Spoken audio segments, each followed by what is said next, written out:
4 most disturbing moments caught on live stream footage. In December of 2022, the authorities in Northern Ireland came across a bizarre crime scene where the most likely suspect was somehow in 2 places at once.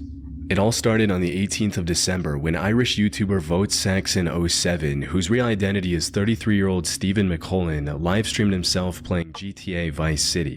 The stream started at around 6 p.m. and Stephen stayed live for about 6 Bro, I seen this. This dude, sinister, bro, sinister. hours till midnight. The Wow. stream itself was quite unremarkable, with Stephen playing the game mostly in silence, broken by his occasional commentary. Unfortunately, while he was streaming comfortably in his home, his 32-year-old girlfriend, Natalie McNally, was going through something downright horrific. Stephen, however, was completely unaware of this and promptly went to sleep after ending the stream. The next day, he woke up to a barrage of calls and messages regarding Natalie. She was apparently at her parents' house the night before to watch the World Cup finale. The match ended at around 6 p.m. and Natalie went back to her home shortly after, which wasn't too far away. She lived alone in Northern Ireland with her 2 cats and a dog.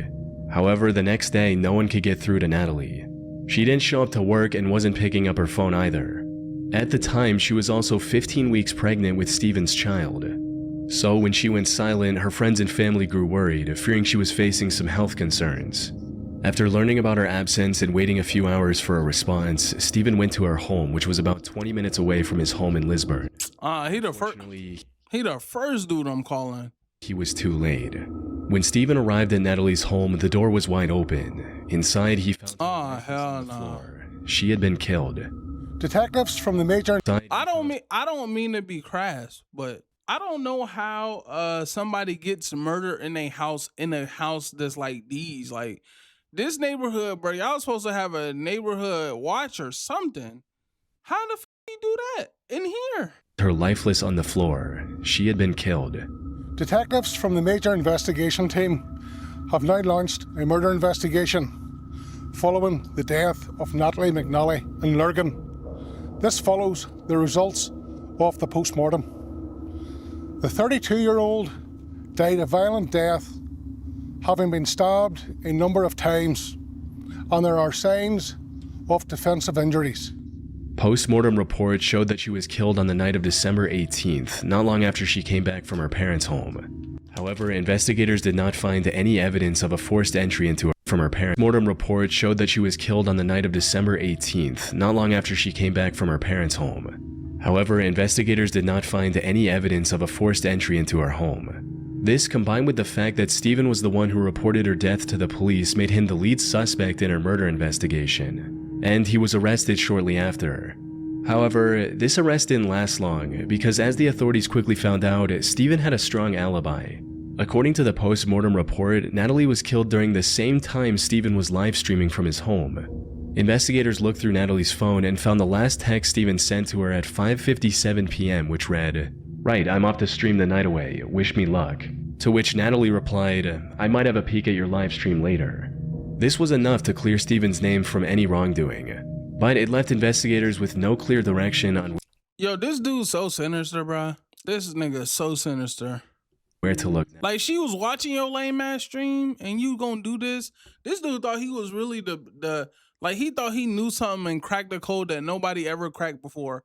Faking that you doing something when you really was doing something else. And you know, like, bro, here's the thing. This is why you can't do shit like this.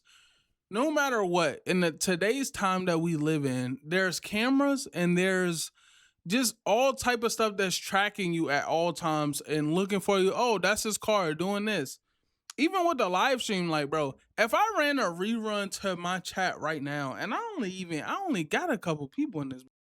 If I ran a restream, they would know that I wasn't live because I'm not interacting how I usually act. I understand how he thought this could have worked, and with the police go for this, they fucking crazy, but this is just stupid, and this dude is beyond one of the worst people, bro. Next, Stephen did give them the name of someone he suspected. However, investigators... And then you gonna put it on another nigga? No.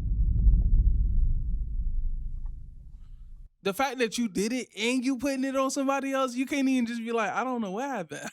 You wasn't there. That person didn't lead to any breakthrough in the case either. and the name of this person was never made public for this reason. Luckily, detectives found CCTV footage a few days later showing a man dressed in dark clothes and white shoes heading towards Natalie's home at 8:52 p.m. And then the same person going back about 40 minutes later. Given his timing, investigators determined that this was the killer. Shockingly, he had the same height and build as Steven. This put him on the radar once again, but it also raised a valid question. If Steven was the perpetrator, how could he be in two places at the same time? Without any other option, the authorities put a £20,000 reward for information regarding the killer and continued investigating. They also feared that by the time they started this investigation, the killer could have easily fled to any of the neighboring countries. In the meantime, Natalie's case had become national news, resulting in multiple memorials around the country. This put even more pressure on the investigators to find the killer as quickly as possible. They made several arrests and even seized the suspect's car. Investigators also found the weapon the killer used on the 5th of January 2023, which was a knife from her own home. However, none of these developments brought them any closer to identifying the killer. That is until January 31st when they arrested Steven again, but this time with solid evidence. As it turns out, the only thing keeping him out of suspicion, the live stream, was completely fake. The whole thing was pre-recorded and broadcasted to simply look like a live stream. After his arrest, investigators went through his computer and found the original recording, which was made on the 14th of December, 4 days before the incident. They also found my nigga can't even. This is why he probably ended his girl, because she's probably about to leave this nigga, because he too dumb to even go delete the original footage from the original time he did the restream. I mean, he did the original stream. He kept all the footage. What criminals doing that? They say like people hold on to crimes, they hold on to stuff after they commit a crime. I don't know, why do people do that? Why wouldn't you delete that original video, bro? This nigga thought he had a master plan. Oh Lord, brother. The taxi driver who described picking up. I wish men could just, when a woman don't want to be with them or anything relationship, they could just let it go and get over it and realize you don't own this person. That's where a lot of relationship like crazy stories come in like this. Someone matching Steven's profile near the murder at 9:30 p.m. and then dropping this person near Steven's house. Most importantly, according to the taxi driver, this passenger had forgotten his wallet at home, so he quickly ran inside his house to get the money. And as expected, he ran into Steven's home. All this evidence left no doubt in the fact that Steven was the one who went to Natalie's home to commit a predetermined crime. In hindsight, there were plenty of suspicious moments during the fake live stream that should have raised more alarms. For starters, the stream was titled The Violent Night Christmas Live Gaming Stream. At the start of the stream, Steven also claimed that he was having technical issues with the streaming software, which he used as an excuse as to why he wouldn't be able to interact with the live chat.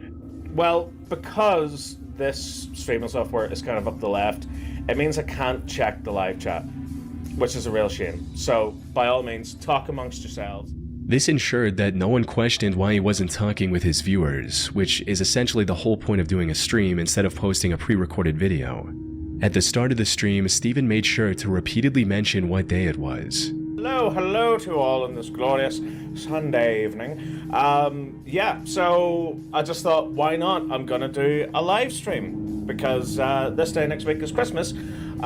So what more could you want for Christmas other than an evening with your old pal Steven?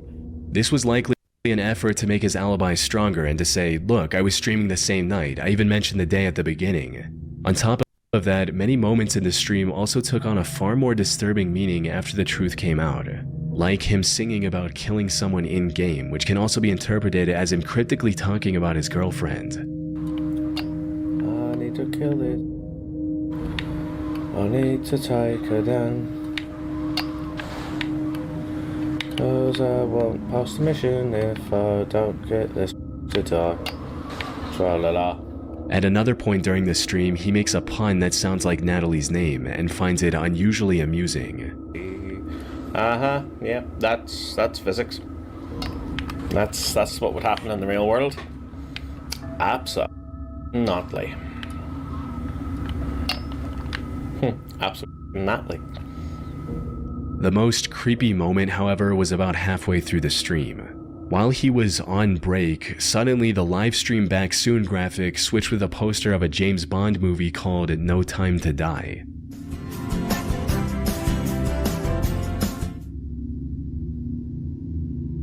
Steven later claimed that this was an accident. He accidentally dropped his controller on the keypad, which made the strange graphic come up. But since we now know that the live stream was pre-recorded, Steven deliberately included this graphic at this point during the editing, likely alluding to the crime he was going to commit on that day. That said, his clever schemes were derailed and he was charged with murder. He was also refused bail. And at the time of writing, he's awaiting trial on May 6, 2025. Hopefully, Natalie and her family can get the justice they deserve. On April 4th, 2020, Ernest Wilson went live on Facebook during a house party, without knowing that these were his final moments alive. The only passion he had in life was for partying, playing board games, and turning them into drinking games. Unfortunately, the 2020 pandemic and the subsequent lockdown closed every public venue he frequented. So he decided to take matters in his own hands and came up with a solid plan. He would rent Airbnbs, host an invite-only party which he referred to as a game night with a fee to cover the expenses, and have a good time with his friends. These parties started off small but quickly grew in numbers as more and more people became aware of them. And on April 3rd, he went onto Facebook to plan another party that weekend, asking, "Should I do game nights again this weekend?" And, "We playing hide and seek at game night tonight?" After receiving enough confirmations, he decided to go ahead with the plans and announced a 2-day game night with free entry for girls and a $5 fee for the guys. Not long after this announcement, he also made a post about bringing uninvited people, stating, "Please don't show up with nobody I didn't personally invite if we didn't discuss it first. They're going to get left outside." Maybe he had experienced problems with uninvited guests at past events. Damn, I didn't know I was mute, bro. I was muted. Dang. Well, look, this is what I basically said. I said, I understand why this nigga didn't want to invite nobody into his house. Like, bruh, I live the same situation. Listen, anybody who uninvited is always niggas. The girls is good. But don't nobody won't know they don't know? What? I get them, 100%. And it's so weird because he died because some lame ass wanted to get in his party. Broke ass couldn't even get their own Airbnb. That's crazy. But in hindsight, his concern makes a lot more sense. As the night approached, Ernest started the event, and it went just as well as he could have hoped, with everyone dancing and having a good time. That is until 2:30 a.m. when the group decided to play the hide-and-seek game they discussed earlier. Ernest took charge as the first seeker and began a countdown at the Airbnb's backyard. 1, 2. I ain't never played no hide and seek though. These niggas unique. 6. However, as soon as he began searching for his friends, he stumbled upon something completely unexpected. 1, 2, 3. Who the is that, G? I don't know. I'm in your face. Get your on the other side of this gate. Who the This can't be one of my friends. He saw someone trying to jump the fence and break into the property. Now, the correct response would have been to go back inside to safety and call the cops on this intruder. However, Ernest was already a bit under the influence at the time and made the biggest mistake of his life. He decided to confront the man on his own, and that's when things took a turn. And that's crazy because I'm gonna be honest, I would guarantee you 100% of every human, black human, whoever, white, whoever, that you know, especially black niggas, is gonna say, bro, what are you doing? Like, I'm not expecting he about to jump the gate, do some wild shit. Nigga, to be fair, you could have just asked to get in a party. Maybe we could have stood outside. Maybe you could have paid 20. I don't know. Like, jumping the gate is crazy. That nigga desperate. The intruder. You know what? A nigga jumping the gate, I ain't gonna need. Bro, you good, nigga. I don't know, bro. The party over. Tragically shot Ernest before fleeing the scene, all of which could be heard on the live stream.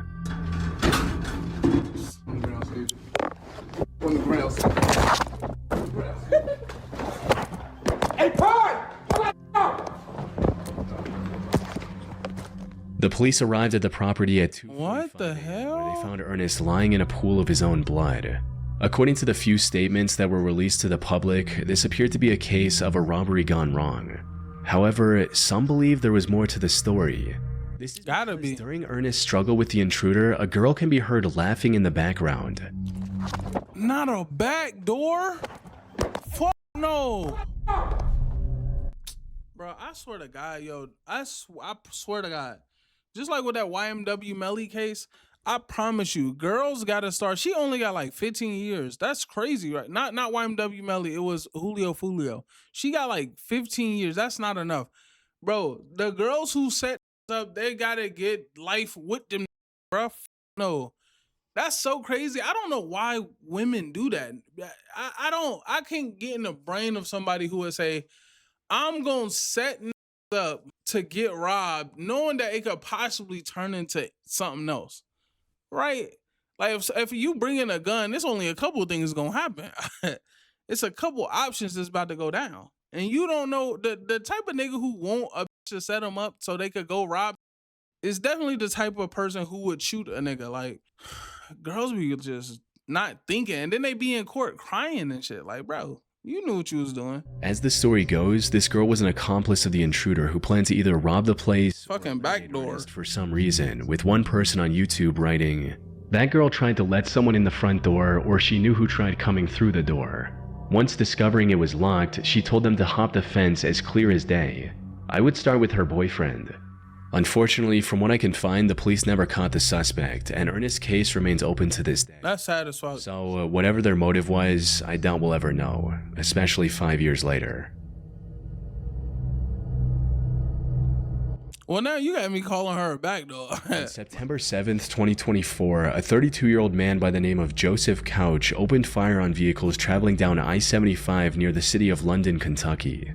What? 12 cars, injuring 5 people. Fortunately, there were no fatalities. As authorities rushed A to the drive-by location, mass Joseph managed shooting to is escape crazy. into the wooded area alongside the highway. This left the investigators with no choice but to search the Daniel Boone National Forest, hoping to find the mass shooter.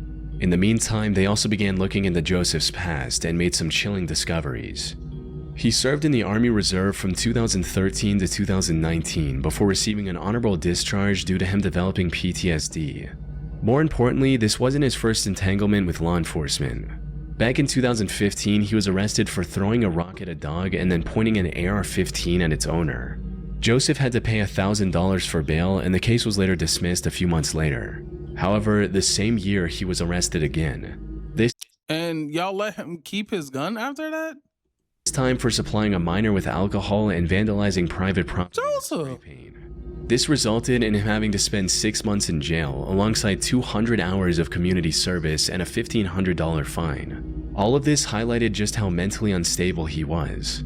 Something that became even more apparent when investigators factored in the messages he sent to his ex before the shooting. Oh These my. read, "I'm going to kill a lot of people. Well, at least try. I'll kill myself afterwards." His past record... Yo, just leave the bitch. Just leave the bitch. God damn, nigga. Yo, what's with these white dudes though? White niggas be bugging the out. Why you gotta kill other niggas? What? I didn't listen. Nigga, I ain't give it.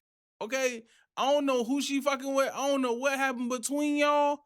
Ain't got shit to do with nobody but y'all. I can't. What the is this mass shooting whole mind theory? I want to kill as many people as possible. What? And these texts also made it clear that Joseph wouldn't go down without a fight if Lame they ass. managed to find him. Unfortunately, the search for him wasn't progressing as smoothly as they'd hoped. The search for the suspected highway gunman, Joseph Couch, intensifies as law enforcement has I want to be expanded famous. search effort. I appreciate the follow, Crusader. My boy, the boy Gypsy. State police say they are extending their search deeper into the Daniel Boone National Forest as the manhunt for Couch enters day 7. Local agencies were forced to close a section of I-75 and shut down schools, fearing Joseph might strike again. Eventually, they did manage to find his SUV, which also had numerous cases of ammo for the AR-15 style rifle he used for the shooting. However, this didn't provide any clues about his current whereabouts.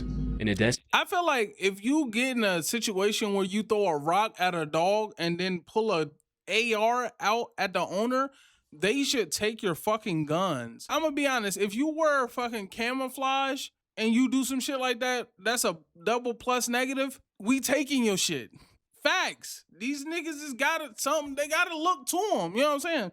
If you wear a shiesty and you listen to Youngboy, take they shit. We have to start preventing certain shit from happening. It's too easy. This nigga, like, what? For measure, the authorities put a $35,000 reward for finding Joseph to enlist the help of locals. My nigga done hid out in the The woods. couple entered the picture. Fred McCoy and his wife Sheila operate a museum dedicated to the historic feud between the Hatfield and McCoy families in Kentucky. They also run a small YouTube channel dedicated to this museum called Hatfield McCoy Museum Adventures, where they discuss the various aspects of that feud in greater detail. After hearing about the massive reward, the couple decided to give it a go. They had lived in the area their entire lives and knew the wilderness well. $35,000. That's a sweet little piece of money. We're going looking for him. We're hoping he finds us, but we're going looking for this Couch guy, Joseph Couch.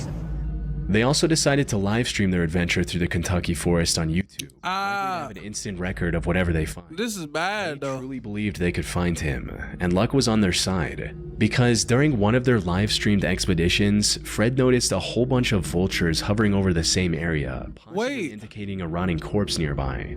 The two decided to head towards the vultures, and just 30 minutes later, the McCoys found what they were looking for.